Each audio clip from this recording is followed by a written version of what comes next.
முதலமைச்சர் ஸ்டாலினின் இங்கிலாந்து மற்றும் ஜெர்மனி பயணத்தில் தமிழ்நாட்டிற்கு மொத்தம் 13,016 கோடி ரூபாய் முதலீடு ஈர்க்கப்பட்டுள்ளது. இதுகுறித்து தமிழக அரசு வெளியிட்டுள்ள அறிக்கையில், முதலமைச்சரின் இங்கிலாந்து பயணத்தில் ஹிந்துஜா குழுமம் மின்சார வாகன உற்பத்தியில் 5,000 கோடி ரூபாய் முதலீடு செய்திட தமிழ்நாடு அரசுடன் புரிந்துணர்வு ஒப்பந்தம் செய்து கொண்டுள்ளது என்று தெரிவிக்கப்பட்டுள்ளது. இதன் மூலம் 1000க்கும் மேற்பட்டோருக்கு வேலை வாய்ப்புகள் கிடைக்கும் என்றும் தெரிவிக்கப்பட்டுள்ளது.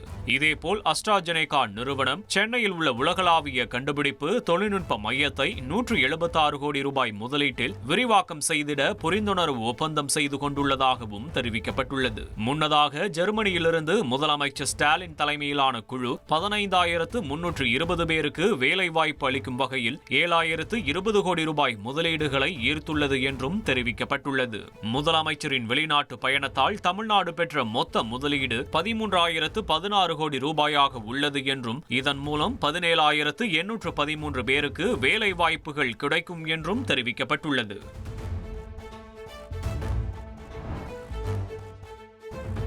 அதிமுகவில் இருந்து பிரிந்து சென்றவர்களை 10 நாட்களில் ஒன்றிணைக்க வேண்டும் என எடப்பாடி பழனிசாமிக்கு முன்னாள் அமைச்சர் செங்கோட்டையன் கெடு விதித்துள்ளார்.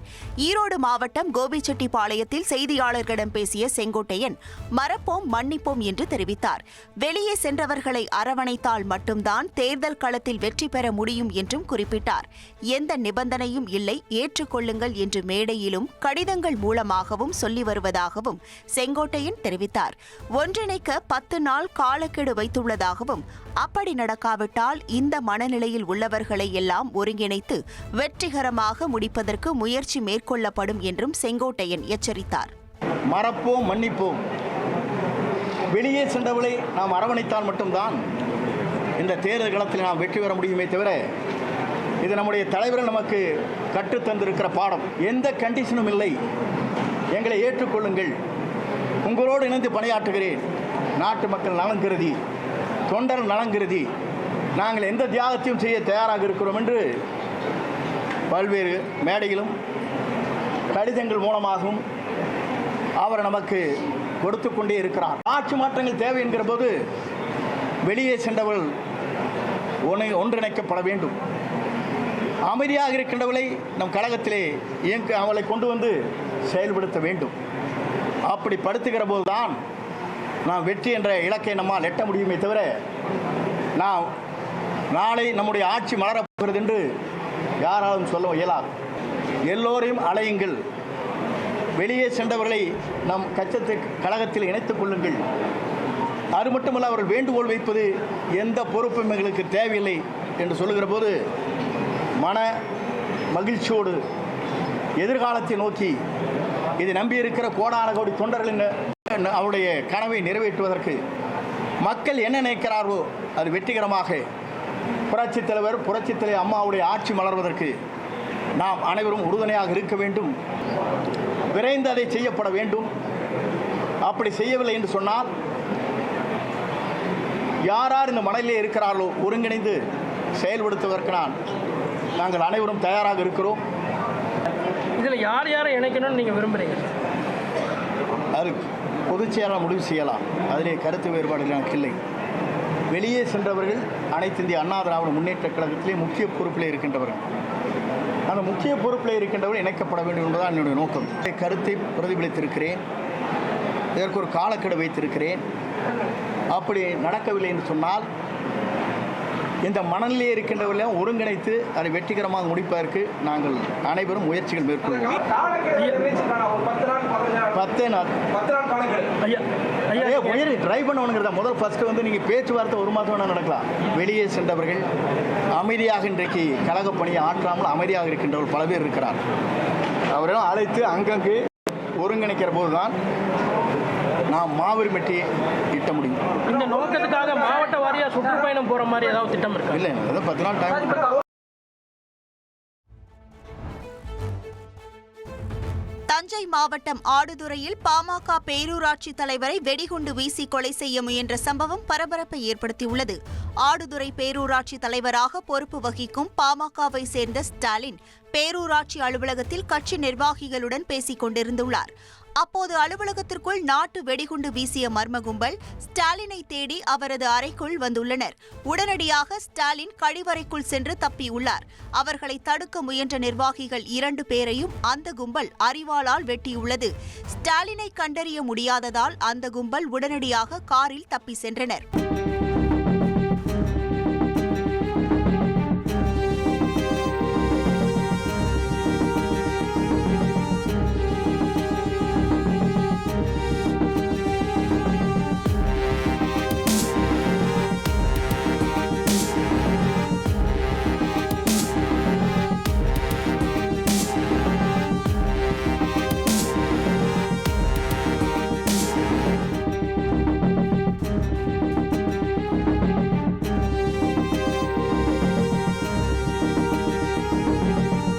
காயமடைந்த 2 பேரும் மருத்துவமனையில் அனுமதிக்கப்பட்ட நிலையில் வெடிகுண்டு துப்பறியும் நாய் வரவழைக்கப்பட்டு வெடிக்காத 2 நாட்டு வெடிகுண்டுகளை போலீசார் மீட்டனர்.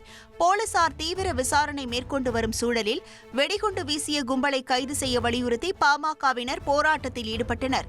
சாலையில் டயர்களை எரித்து பாமகவினர் போராட்டத்தில் ஈடுபட்டதால் போக்குவரத்து பாதிக்கப்பட்டது.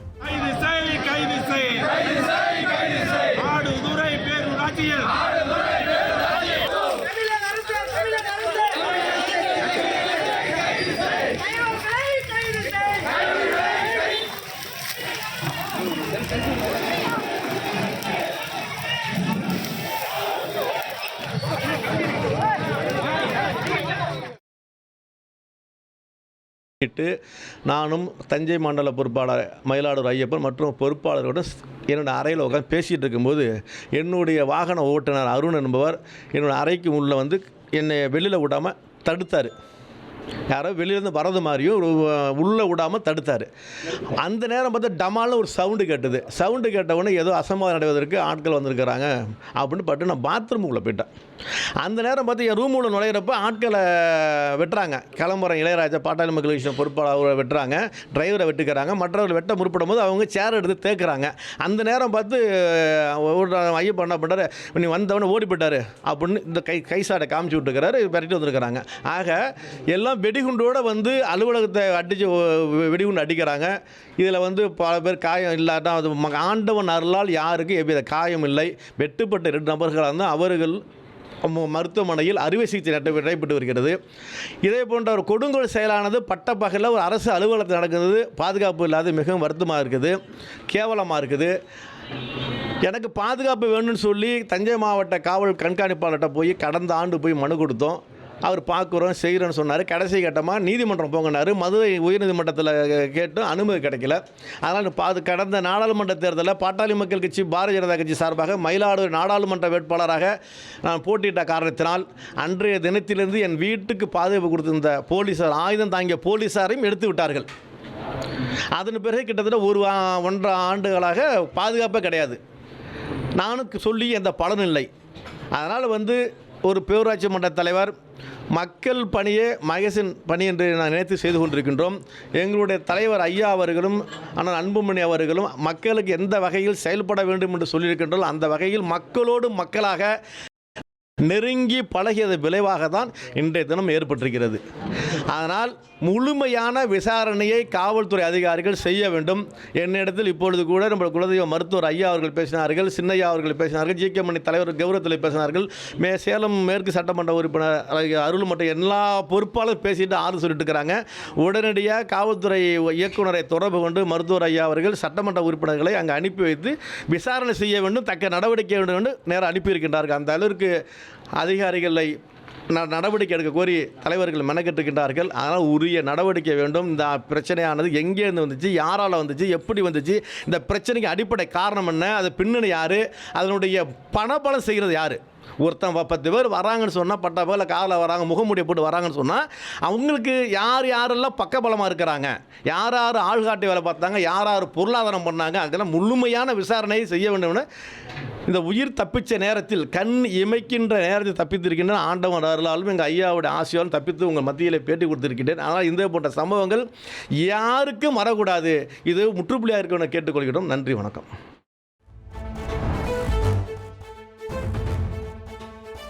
பாடல்கள் முழுமையாக நுகர்வோருக்கு கிடைப்பதை உறுதி செய்ய மத்திய அரசு விழிப்புடன் இருக்கும் என மத்திய வர்த்தகத்துறை அமைச்சர் பியூஷ் கோயல் தெரிவித்துள்ளார்.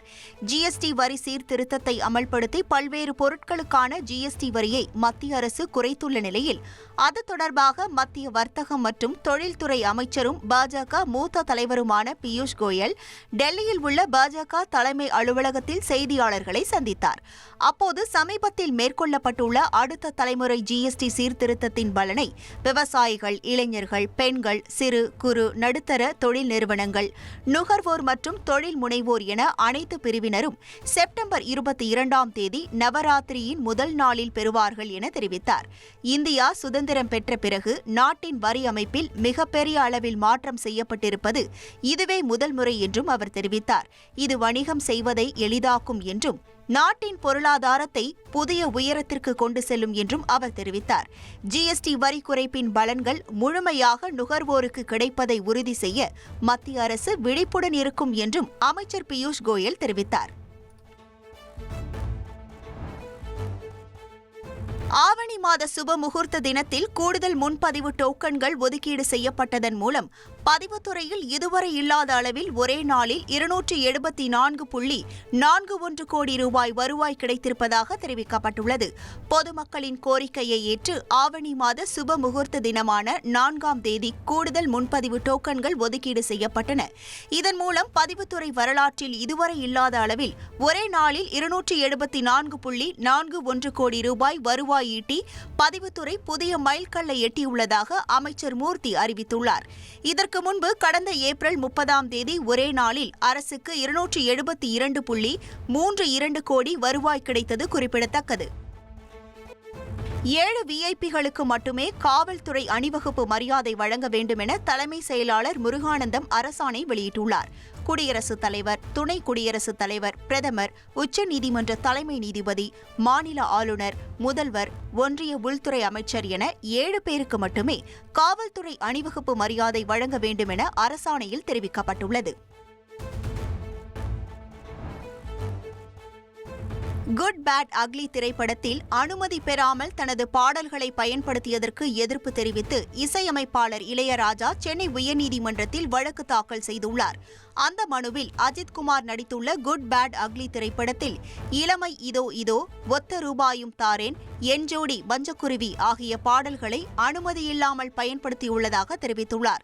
தனது அனுமதியின்றி பயன்படுத்திய பாடல்களை படத்திலிருந்து நீக்க வலியுறுத்தியும் 5 கோடி ரூபாய் இழப்பீடு கோரியும் அனுப்பிய நோட்டீஸுக்கு பதிலளித்த தயாரிப்பு நிறுவனம் சட்டப்பூர்வ உரிமையாளரிடமிருந்து பாடல்களை பயன்படுத்த அனுமதி பெற்றதாக கூறியதாகவும், ஆனால் அந்த உரிமையாளர் யார் என்பதை தெரிவிக்கவில்லை என்றும் கூறப்பட்டுள்ளது.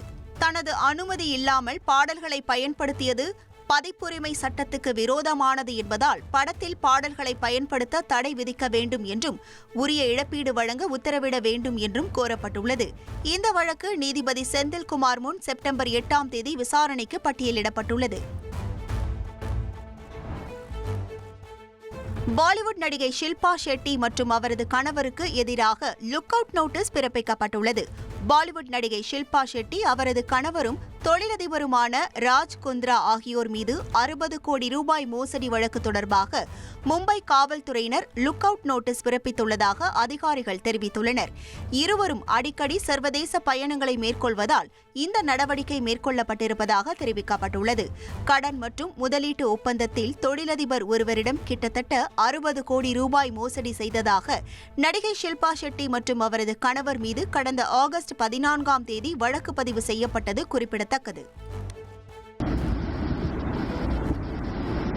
ஜம்மு காஷ்மீரில் பெய்த கனமழை காரணமாக செனாப் நதி நிரம்பி வழிகிறது. நதியின் நீர்மட்டம் மேலும் உயர்ந்து வருவதை கருத்தில் கொண்டு ரியாசி பகுதியில் உள்ள சலால் அணையின் மதகுகள் திறக்கப்பட்ட போது காட்டாற்று வெள்ளம் போல் பாய்ந்து ஓடிய நதி நீரின் காட்சிகள் வெளியாகியுள்ளன.